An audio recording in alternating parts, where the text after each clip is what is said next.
ତାପରେ ଗୋଟେ ଗଜରା ଆଣିକି ତା ଗଭାରେ ବାନ୍ଧିଦେଲା। ତାକୁ ଦେଖି ତ ମନ ଭିତରେ ଗୋଟେ ଚହଳ କଲା। ହଁ ଏ ଅଜଣାତେ ଜୋରେ ନୁହଁ ଆସ୍ତେ କିନ୍ତୁ ସେ ଗଜରା ଆଣି ସେ ହାତ ରଖି ତା ଗାଲିରେ ତା ହାତ ମାରିଦେଇଛି। ବୁଲେଇକି ମତେ ଚାହିଁଦେଲା। କି ଚାହାଣୀ ବିଶ୍ୱାସ କର ତମକୁ ସତ ଓଳଓଳି ମତେ ମିଛ। ହେଲେ ଏ ଚାହାଣୀ ଦେଖିକି ଯେମିତି ସେ ଆଖି ଭିତରେ ଯେମିତି ଦି ଚାରିଟା ସମୁଦ୍ର ପଶିଗଲେ। ଆଉ ତାପରେ ତ ମୁରୁକି ହସିଦେଲା। ତାକୁ ଦେଖିକି ମୁଁ ଭାବିଲି ହଁ ମତେ ଗ୍ରୀନ୍ ସିଗ୍ନାଲ ମିଳିଗଲା। ସ୍ମାଇଲଟେ ଫୋପାଡ଼ି ଦେଇକି ତ ଆର ଗାଲିରେ ହାତଟା ମାରିଦେଇଛି। କାହିଁ କହୁଛ ଗୋଟେ କୁହାଟ ତ ଛାଡ଼ି ଦେଇଛି। ଆଉ ଆଖି ପିଛୁଳାରେ ମୁଁ ତଳେ ପଡ଼ିଛି। ମୋ ଉପରେ 10-15 ଜଣ ଧାନ ମକଚିଲା ଭଳିଆ ମକଚି ପକଉଛନ୍ତି। କେବଳ ଅଭ୍ୟାସ କଲା ଭଳି ବଞ୍ଚିଗଲି। ତାହେଲେ ପୈତୃକ ପ୍ରାଣଟା ମୋର ଚାଲିଯାଇଥାନ୍ତା। କାଟିବନି ମାଡ଼ ଖାଇଲେ କାଟିବନି। ମୋର ଏବେ ନଥିଲା ଦେଖିକିରି ଅବସ୍ଥା ଏଇଆ ହେଲା। କି କଷ୍ଟ ଭାରି କଷ୍ଟ। ସେ ଦୋକାନ ଆଜି କି ଭିଡ଼ ମାନେ ମୁଣ୍ଡ ଖରାପ ଭିଡ଼ ଦେଖିକି ସାଇଜ କମେଇ ଦେଲାଣି। କଣ ଝିଅ ପିଲା ନାହିଁ ତ ସାଇଜ ଜାଣିପାରୁନି। ଆଳୁ ଚପ ସାଇଜ ବା ଆଗରୁ ଏବେ ସାଇଜ କରୁଥିଲା 2 ହାତରେ ଖାଇବାକୁ ପଡୁଥିଲା। ଏବେ ସାଇଜ ଛୋଟ ହେଇଯାଇଛି ଗୋଟେ ହାତରେ ଆରାମରେ ଖାଇଯାଇଛି। ଆଳୁ ଚପ ଗରମ ଗରମ ଆଳୁ ଚପ ଦିଟା ଖାଅ ଆଇ ଶାନ୍ତି ହବ। ଏ ଯୋଉ ଭିକାରୀ ଗୋଟେ ଦିଅ ଭିକାରୀ ଚପ ଦିଅ ତୋର କଟାସ ଗୋଟେ ଅନେଇଛି। କି କଷ୍ଟ ଏତେ ଲୋଡ଼ କାହିଁକି ନଉଥିଲୁ? ସମ୍ଭାଳି ପାରିବୁ ନେଲୁନି କାଟୁଛି ଯେତେବେଳେ କାଟୁଛି କାହିଁକି ତୁ ଛତୁଆ ଗୁଳିକି ପିଇଥିଲୁ ଏ ଆଳୁ ଚପ ଖାଉଛୁ ବୋଲି ମତେ ଚିହ୍ନି ପାରୁନୁ। ମୋ ନାଁ କଣ ଡାକିଲେନି? ମୋ ନାଁ କଣ ଡାକିଲୁ? ତୁ ସତରେ ମତେ ଚିହ୍ନି ପାରୁନୁ? ତୁ ଭିକାରୀ ତୋର ସେଇ ଗିଣେଇ ଘଣ୍ଟ ଭାଇ ତମେ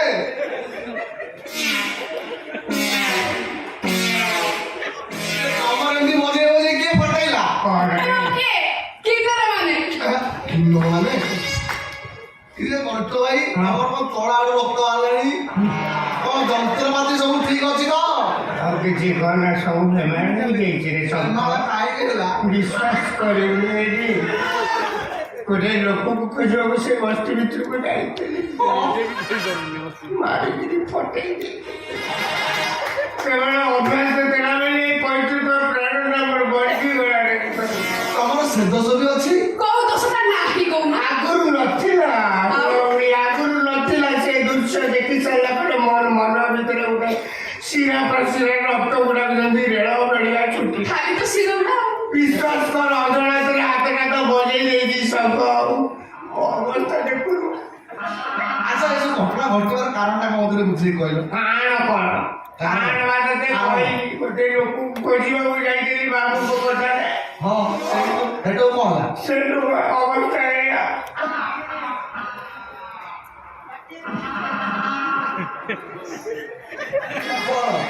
এইটা বেশম বলি সে ফুল যদি কইছি কি পাইছে না ফুল সে কিবে জলদি জায়গা ছাড়ি পড়া ঠিক কইছো এ বসে তুমি কাই এমনি অবজো তু ঠিক কইছো যা পড়াইছি সহজি বসি যাই ডাক্তার দেখাও মুই এই কথা ঠিক কইছো বাবা তু সরা হিসাবে ঠিক কইছো ফুল অলরেডি আমার সাঙ্গরে পঠো গোইঠা খাই তো গোইঠা গোইঠা খাই আর দিটা খাইলে ভাল লাগে নালে সাঙ্গরে ধরিকি নেই ছাড়ি দে আসবে তাকে খবর যাও তবে ডাক্তার দেখাও এই বছর পৌঁছে যাও এ বসরে তবে কাই এমনি হলো পয়সা নাই দেখাও রে পৌঁছে